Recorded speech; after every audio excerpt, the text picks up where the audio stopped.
Hello, here we are with an unboxing of the Sony Xperia U.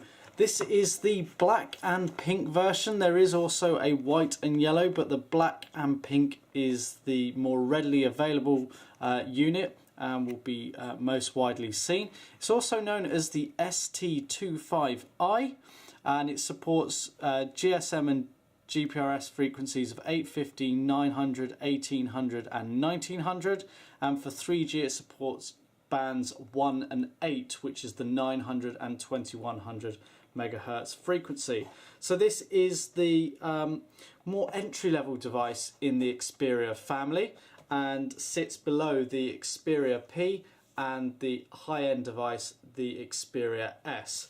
But that doesn't make it an inferior device, it just appeals to different people for different reasons. So it is cheaper, the specification isn't quite as good as the other handsets, but it's still a capable phone and competes with a lot of other devices out there. So just before we take a look at the device, let's take a look at the box here. We can see that we've got the black version and we've got this interchangeable pink cap on the bottom here. So it's got a lot of the same technology seen in the rest of the Xperia range. We've got the Bravia engine technology for a nice on-screen experience. We've got a 3D sweep panorama mode. We've got the X-Loud for louder sound experience.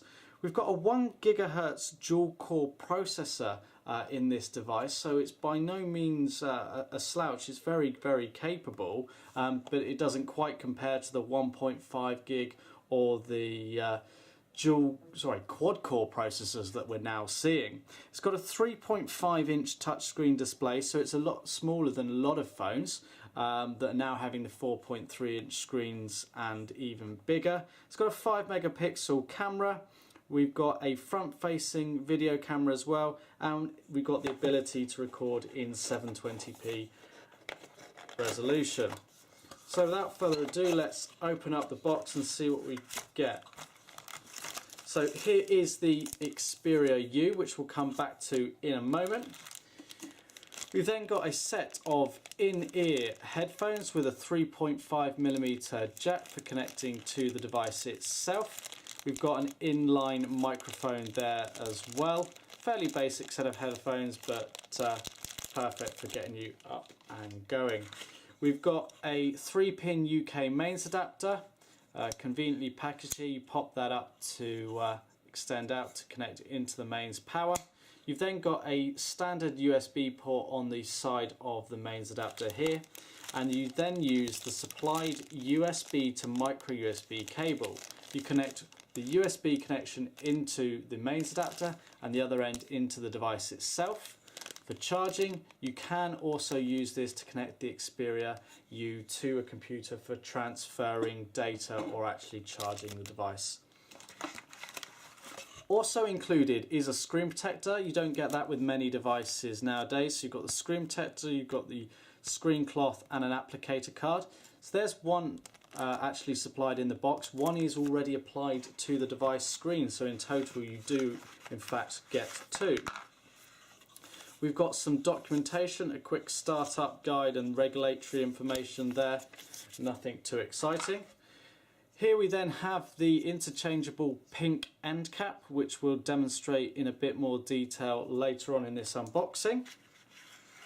And then under the packaging here we have a micro SIM card adapter. So this actually uses a standard SIM card in the Xperia U, but a lot of people are moving from devices or may have a micro SIM card. So if you use the iPhone for example, or some other mobile phones you're using a micro SIM, they're actually supplying the adapter to allow you to put your micro SIM into the Xperia U. And then we have the battery for the device. This is a removable battery. A lot of devices are moving to fixed internal batteries, but this is removable and it has a 1290 milliamp hour capacity. So that is the box contents. So let's take a look at the device itself. So here we have the front facing video camera and touch screen. so you can actually make video calls on this phone if you choose. It's 0.3 megapixels in resolution, so it's not the highest resolution camera, but certainly capable. We've got the transparent bar here, which contains the antenna for signal, and you can see how this is familiar or consistent throughout the whole Xperia family with the transparent bar. And if we just quickly line them up, you can see how the sizes compare. You've got the biggest Xperia S, you've then got the Xperia P and the small Xperia U, and it looks like a neat family range, and it's not complicated like a lot of other smartphone ranges. There's just 3 devices in the Xperia family here. So we need to install the battery. What we actually do is push down on the screen and sort of push up with our fingers, and it releases the back cover. So it's under here that you can pop in the battery like so, and you'll then see some of the components of the actual device itself, and you can see this is where you then input your SIM card. So using a standard SIM card, or indeed using a micro SIM with that adapter, you pop that in there and you replace the back cover. Whilst we're here, let's take a look. We've got the rear facing 5 megapixel camera with LED flash. We've got a speaker here as well. We've got the Sony logo. On the side of the device, we've got a dedicated camera button. We've then got a volume up and down key. We've got the power button on the side there. On the top, we've got a microphone and a 3.5mm headphone jack for connecting headphones to or taking music out to a stereo, for example. We've then got the micro USB connection on the side for charging the device or connecting it up to a computer. You'll also notice that whilst on the transparent bar down here there are some icons, a back, home and menu key, you've got 3 little silver buttons here. That's where you actually press to activate those controls. So let's just actually power the device on, and whilst it's powering on, we just show you that we can pull off this end cap here like so, and that's what the phone looks like without it. So if you want, you can actually customize it and pop on these or the provided other cover. So slip it on like so, and now you've got a black and pink phone. Make it look a little bit different, or you can have the black one as well. It's quite easy to change. Whether other colour variants have become available, I'm not entirely sure at the time of recording this video. So we've got the Android interface on this device. It's Android version 2.3 at the time that this comes to market, but it will be upgradable to Ice Cream Sandwich. Let's just go into the settings and show you some of the features and settings. So you can see here that it's the ST25i and it's running version 2.3.7. We can then go into the language options, and we've got a list of different languages on this device to actually change the menu system. So if you don't speak English as your primary language, you can change to one of these shown within the list. You can check out a more detailed video of that on our blog and YouTube channel.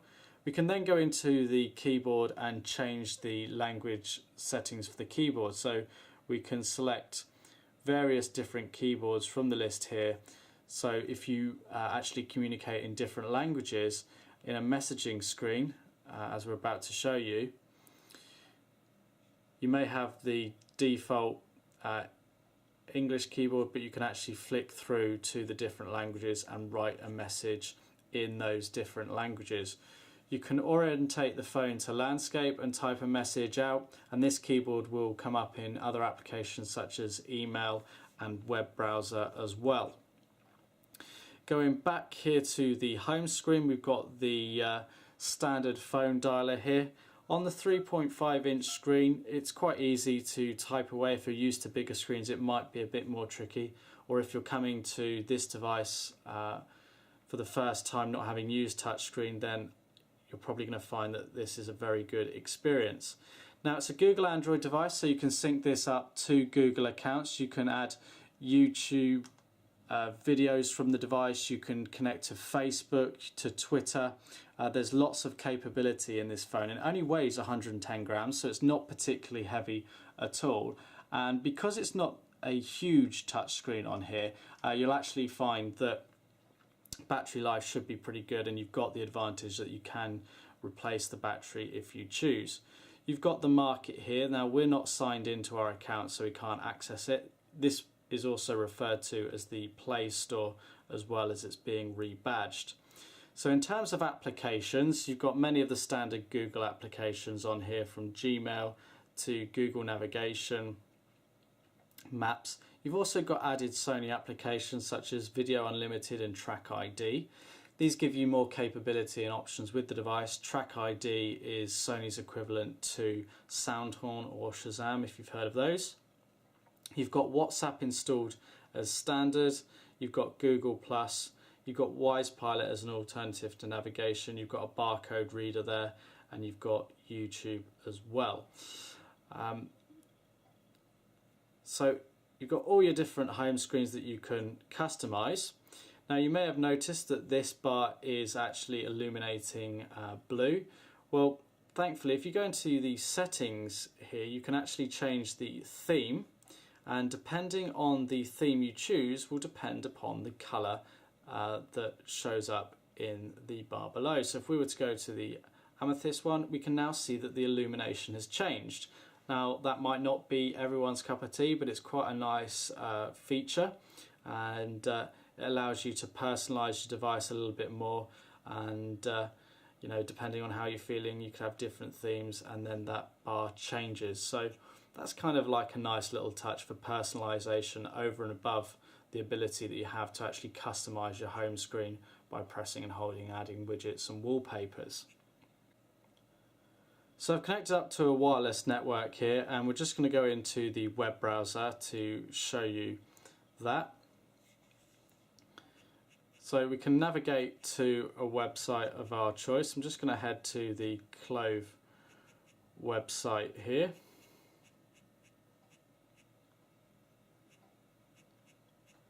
Now, we're connecting, like I say, over Wi-Fi, but this of course does have 3G capabilities as well. Now, it's gone to our mobile site here, but I'm going to go through to the full desktop website, as you'd expect to see on a computer, and show you how that actually renders on screen. So we can orientate the phone into portrait and landscape mode. We can pinch and zoom out like so. So we can double tap in and out of the page to zoom in on certain products. So if I was to click on one product here, for example, it's going to take me through to the page, and it's going to render it as best as it can on screen.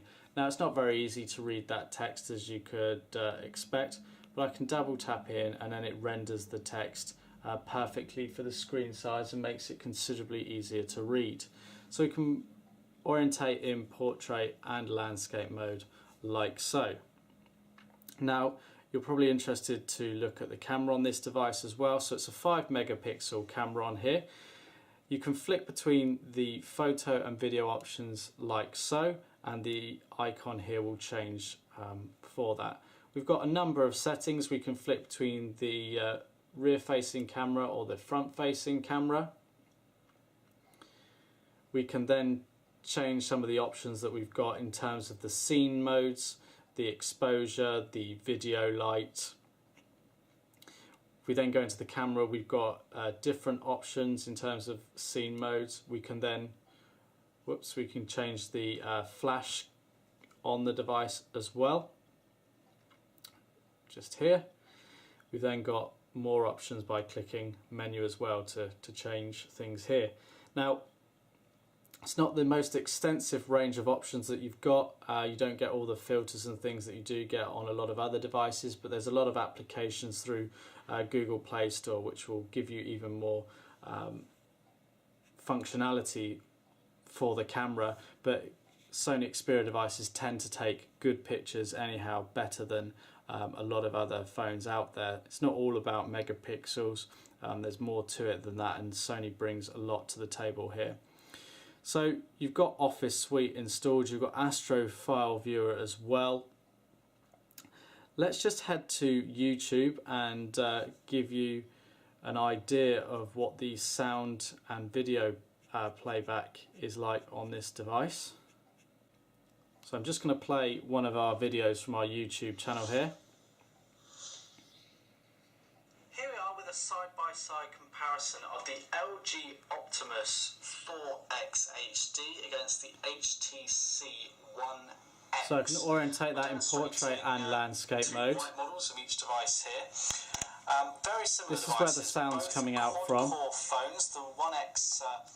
It's not too bad a speaker in actual fact. At full volume you can sort of feel just a little bit of vibration within the actual casing here, so it's trying hard, but it's fairly crisp, and for a device of this type and at this price point I'd be quite happy with that speaker on there. It's not like you're always going to be using the loudspeaker, but it's got it there if you choose. So that's a quick unboxing and hands-on with the Sony Xperia U. Be sure to check out our website, our blog and our YouTube channel for more videos. Thanks for watching.